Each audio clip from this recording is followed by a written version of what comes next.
Hi friends, welcome back to our Lakshmi's heart touching stories romance lust versus love part 22.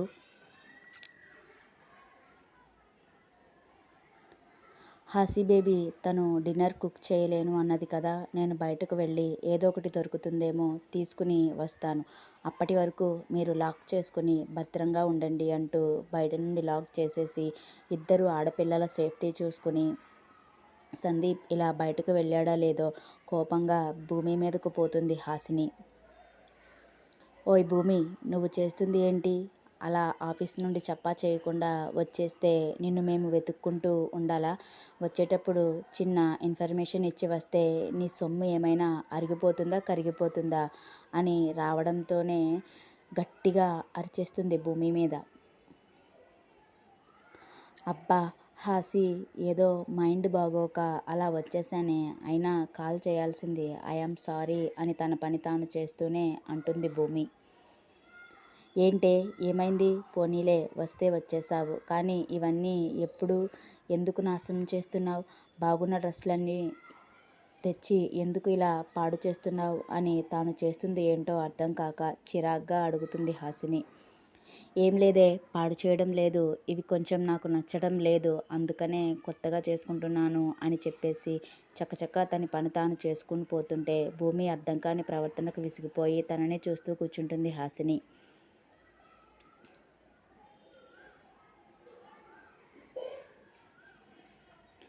ఊరంతా తిరిగి 200తోటి వచ్చిన మందుని తాగేసి ఇంటికి వచ్చేటప్పటికి జరుగుతున్న సీన్ చూసి గుడ్లు బయటికి ఊడి వచ్చేస్తాయి అన్నంత పెద్దగా చేస్తాడు ఏకలింగం.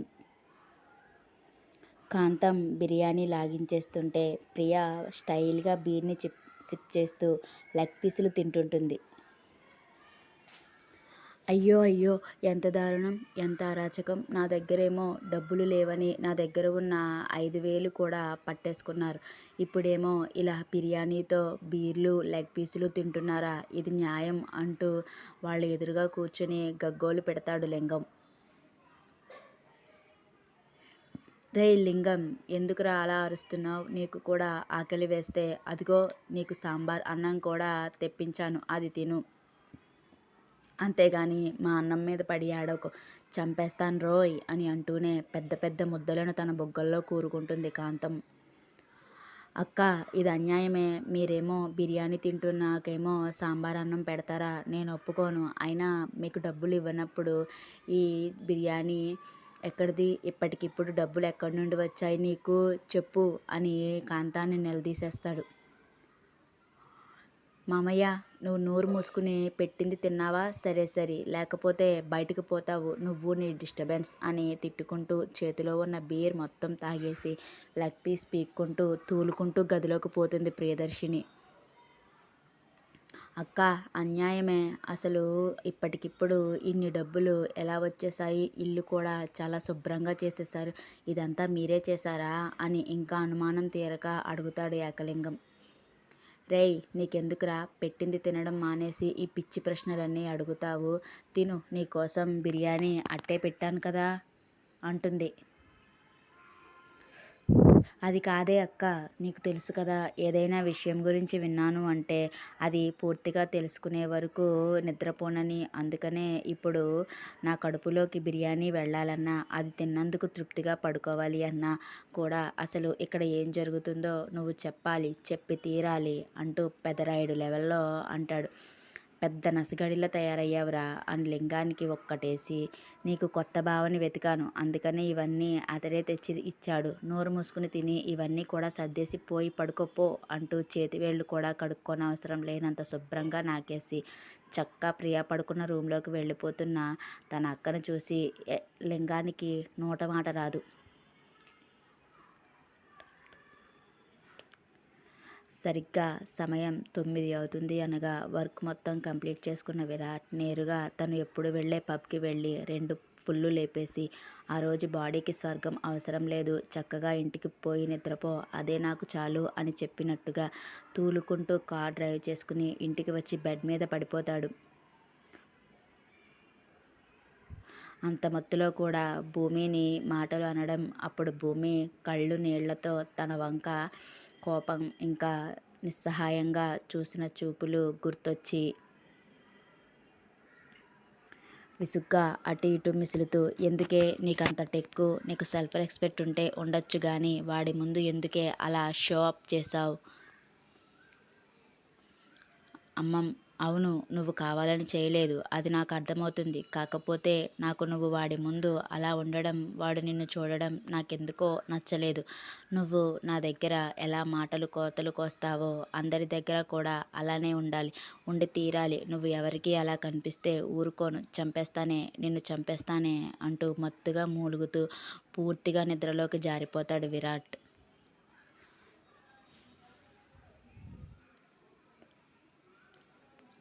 సందీప్ తెచ్చిన డిన్నర్తో కడుపు నింపుకొని అప్పటి వరకు విరాట్ ఇచ్చిన వర్క్కి ఒళ్ళు పులిసిపోవడంతో సోయ లేకుండా నిద్రపోతుంది హాసిని. సందీప్ కూడా భూమి హాసినిలు రూమ్లో పడుకోవడంతో చిన్నగా ఇద్దరు మనుషులు కూర్చుని భోజనం చేయడానికి సరిపోయే అంత ప్లేసు, ఇంకా నలుగురు మనుషులు నిలువుగా నిలబడే అంత ప్లేస్ ఉన్న హాల్లో సర్దుకుని పడుకుంటాడు. భూమి కూడా తను కుట్టుకోవాల్సిన డ్రెస్సులన్నీ కూడా ఆల్టర్నేటివ్గా స్టిచ్చింగ్ చేసుకుని అవన్నీ కూడా ఒక రూపుకు తీసుకువచ్చి ఎప్పుడో 11 అయినప్పటికీ నడుము ఇలా బెడ్ మీద వాల్చిందో లేదో అలా విరాట్ అన్నమాట ముళ్ళులా తన గుండెకు గుచ్చి కంటికి నిద్ర అన్నది రాకుండా చేస్తుంది. ఏంటి నీ సెల్ఫ్ రెస్పెక్ట్ ఓన్లీ నా దగ్గర మాత్రమే పనిచేస్తుందా? లేకపోతే ముందు సెల్ఫ్ రెస్పెక్ట్ అంటూ మాటలు చెప్పి ఆ తర్వాత నువ్వు ఎన్ని వేషాలు వేసినా ఎవరికీ నీ రంగు తెలియదు అని ఇలా మాట్లాడావా అని వెటకారంగా అంటూ భూమిని తూట్లు పొడిచేలా మాటలు వదులుతాడు అతడు. ఏంటి నిజంగానే నేను కావాలనే అలా చేశానా? ఏదో పొరపాటు జరిగింది అని చెబుతున్నా ఎందుకు అతడు అన్ని మాటలు అంటున్నాడు? నేను మాత్రం అతని మాటలను పట్టుకుని బాధపడాలా? ఎందుకు నా మనసు ఇంత బాధపడుతుంది అని అటు ఇటు తిరుగుతూనే ఆలోచిస్తుంది.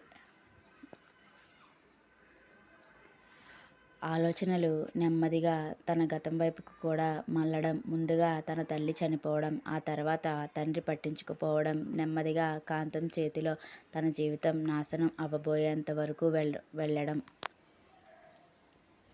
ఇప్పుడు ఇక్కడ విరాట్కి తను అన్నన్ని మాటలు అనే అవకాశం ఇవ్వడం, అవన్నీ కూడా తనకు భరించడానికి బాధని కలిగిస్తున్న తన జీవితం ఇంతేనా? తన జీవితానికి సంతోషం అనేది ఉండదా? ఎప్పుడు ఇలా ఏడుస్తూనే బ్రతకాలా? నేను కోరుకున్న జీవితం నాకు దొరకదా అని రకరకాలుగా ఆలోచిస్తూ కంటికి రాని నిద్ర కోసం అటు ఇటు మెసులుతూ నిద్రపోవడానికి ట్రై చేస్తుంది.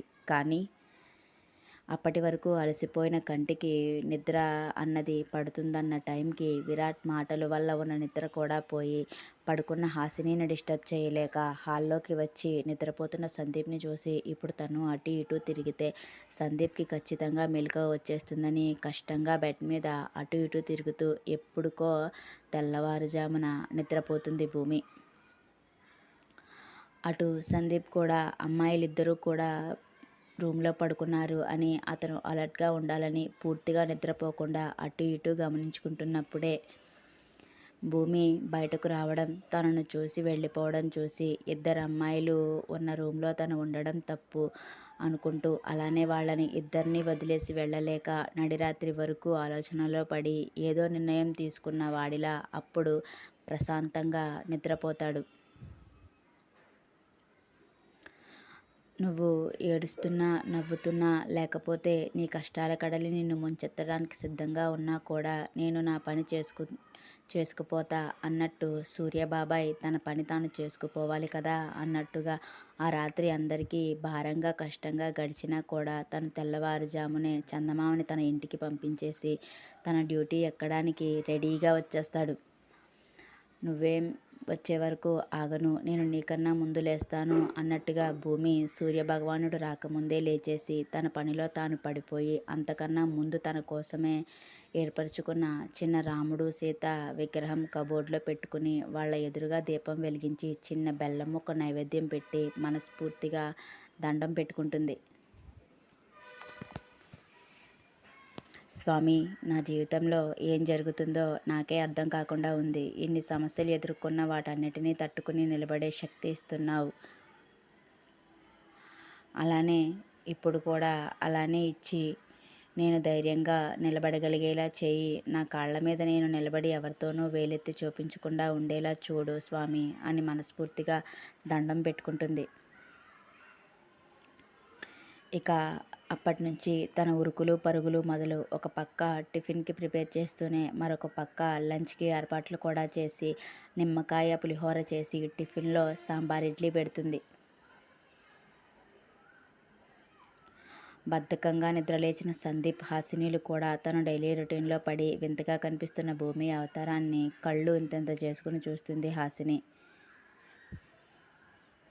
భూమి, ఏంటి నువ్వు ఆఫీస్‌కి రావడం లేదా అని విచిత్రంగా ఉన్న తనని కింద నుండి మీద వరకు చూస్తూ తను పెట్టిన ఇడ్లీ తింటూ అడుగుతాడు సందీప్.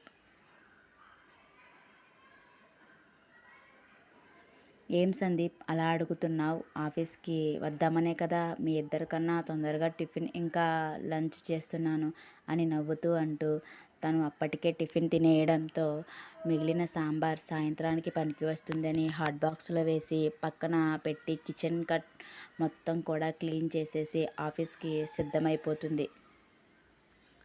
తన ప్రశ్నకి అంతకంటే విచిత్రంగా ఇచ్చిన సమాధానానికి, విచిత్రంగా మారుతున్న ఫేస్ ఎక్స్ప్రెషన్‌కి సందీప్ అంతకంటే అయోమయంగా టిఫిన్ తింటున్న హాసినిని చూసి, ఏంటే భూమికేమైంది? ఎందుకింత విచిత్రంగా ప్రవర్తిస్తుంది? అని అడుగుతాడు. రేయ్, నీకిప్పుడే చెబుతున్నాను. నువ్వు నువ్వు మాత్రం దాని గురించి నన్ను అడిగావనుకో, నువ్వు తింటున్న సాంబార్‌ని నీ నోట్లో నుండి కడుపులోకి గొట్టం పెట్టి పోసేస్తానేమనుకుంటున్నావో ఏంటో! అస్సలు అది ఏం చేస్తుందో నాకు అర్థం కాకే ఇక్కడ ఇడ్లీలో సాంబార్ వేసుకుంటున్నానో, మంచినీళ్ళు వేసుకుంటున్నానో కూడా తెలియకుండా వేసుకుని తినేస్తున్నాను. నిన్నటి నుండి దాని ప్రవర్తన మారిపోయింది అని మీరెవరైనా పట్టించుకుంటున్నారా? చెప్పిన నన్నేమో పిచ్చిదాన్ని చూసినట్టు చూస్తున్నారు. అందుకనే పోండి, మీరెవరో నాకు తెలియదు, మీకు నాకు సంబంధం లేదు అని కోపంగా మొహం తిప్పుకుని తన లంచ్ బ్యాగ్ తీసుకుని అందరికన్నా ముందు తనే బస్టాప్‌కి నడుచుకుంటూ వెళ్ళిపోతుంది ఒక్కతే.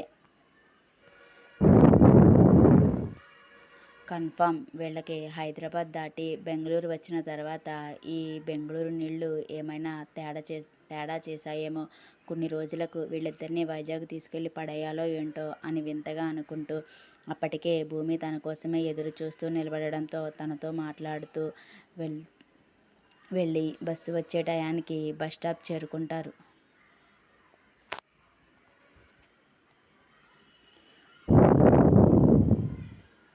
ఇల్లంతా ధూపంతో నిండిపోయి శ్రావ్యంగా వినిపిస్తున్న లలితా సహస్రనామం ఇంకా అష్టోత్తరం వింటూ అప్పుడప్పుడే మత్తు వదులుతున్న విరాట్ విసుగ్గా వాష్రూంలోకి వెళ్తాడు. ఒక పక్క తలంతా బద్దలైపోతున్న నొప్పికి చల్లటి నీళ్లు తల మీద నుండి పాదాల వరకు తడుపుతుంటే తనలో ఉన్న విసుగు క్రమక్రమంగా తగ్గుతున్నట్టుగా అయి వెంటనే కాఫీ కోసం నాలుక తనని పీకేస్తుంది. మరొక పక్క సగం రాత్రిలోనే కొడుకు గురించి మళ్ళీ కొత్త బెంగ పట్టుకోవడంతో నిద్ర పట్టక లేచేసిన సునీత గారు తన భర్త అప్పుడే నిద్రలోకి జారుకున్నారు అన్నట్టుగా ఆయన చిన్నగా వస్తున్న గురక శబ్దం బట్టి అర్థమవుతుంది. ఆయనకు డిస్టర్బ్ అవ్వకుండా లేచి తెల్లవారు కూడా తన బుర్రని తొలిచేస్తున్న ఆలోచనలతోనే గడిపేసి ఇక ఇలా కాదు అని అనుకుని 4 కూడా అవ్వకుండానే ఫ్రెష్ అయిపోయి తన కులదైవం అయినటువంటి శివయ్యకు పూజ చేసుకుని 6 అయ్యే వరకు కూడా ఆ శివయ్య నామస్మరణ చేస్తూ పూజ గదిలోనే ఉండిపోతారు. ఇంతలో కలతనిద్ర చెందిన ఆదిత్యగారికి పక్కన తన భార్య స్పర్శ తగలకపోవడంతో ఉలిక్కిపడినట్టుగా లేచి మంచమంతా తడిమేస్తూ వాష్రూంలో కూడా చూసేటప్పటికి ఎక్కడా ఆవిడ జాడ లేకపోవడంతో మెట్లు దిగి కిందకి కంగారుగా వచ్చేస్తారు. ఇంతలో పూజ గదిలో ధ్యానంలో ఉన్న ఆవిడని చూడగానే అప్పుడు ఊపిరి అందినట్టుగా అవుతుంది ఆయనకి. అప్పుడప్పుడే వస్తున్న మెయిడ్స్ కూడా తమ పనులు తాను చేసుకుంటూ కంగారుగా ఉన్న ఆదిత్య గారిని చూసి, ఏమైనా కావాలా సార్ అని వంట మనిషి నోరు విప్పేంతలో మాట్లాడకు అన్నట్టుగా సైగ చేసి ధ్యానంలో ఉన్న సునీత గారిని చూపించి, ఏం పని లేదు నీకు వెళ్ళిపో అన్నట్లు చేతితో సైగ చేయగానే అలాగే అన్నట్టుగా తలని ఊపి వంట మనిషి వంటగదిలోకి వెళ్ళిపోతుంది. గట్టిగా ఊపిరి పీల్చుకుని వదిలేసి డిస్టర్బ్ చేసి మళ్ళీ ఆవిడ మనసు మళ్ళీ బాధ పెట్టేలా చేయలేక ఇక పడుతున్న నిద్ర రాదు అని అనుకుంటూ చిన్నగా అప్పుడప్పుడే తెల్లవారుతూ చిన్నగా వినిపిస్తున్న పక్షుల అరుపులతో ప్రశాంతంగా కనిపిస్తున్న గార్డెన్లో చిన్నగా వాకింగ్ చేసి కాసేపు గడిపేసి ఆఫీస్కి టైం అవుతుంది అని మళ్ళీ ఇంట్లోకి వచ్చేటప్పటికి టిఫిన్ అన్నీ తయారు చేసి డైనింగ్ టేబుల్ మీద సర్దుతూ కనిపిస్తారు సునీత గారు. ఓ లేచేసారా అండి, ఉండండి కాఫీ తీసుకొస్తున్నాను అని ఆయనను చూడగానే చిన్నగా నవ్వుతూ అప్పటికే రెడీ చేసిన కాఫీ ఫిల్టర్లో నుండి కప్లోకి పంపి చిరునవ్వు నవ్వుతూ ఆయన చేతికి అందిస్తారు ఆవిడ. అప్పటికి కానీ ఆయన మనసు నార్మల్ అవ్వదు. రాత్రంతా ఏడుస్తూ ఆయనను కంగారు పెట్టేసిన సునీత గారు ఇప్పుడు ఉంటారు అన్న భయం ఆయనని నిలవనీయకుండా ఉన్న ఆవిడే ఇలా చిన్న నవ్వు నవ్వగానే ఆయన మనసుకి చల్లని మంచపవనం తాకినంత హాయిగా అనిపించి ఆర్తిగా ఆవిడని చూస్తూ ఆవిడ ఇచ్చిన కాఫీ ఫినిష్ చేసి కప్ టేబుల్ మీద పెట్టేసి సునీత గారు చేయి పట్టుకుని నేరుగా ఆయన రూమ్కి తీసుకుని వెళ్ళిపోతారు. Thank you friends. ఇలాంటి మోర్ వీడియోస్ కోసం నా ఛానల్ని సబ్స్క్రైబ్ చేసుకుని ఫాలో చేసి ఎంకరేజ్ చేయండి ఫ్రెండ్స్. తర్వాత ఎపిసోడ్లో కలుసుకుందాం. ఇంతకీ సునీత గారి భయం పోయే దారి ఆదిత్య గారు కనిపెడతారో లేదో తప్పకుండా తెలుసుకుందాం.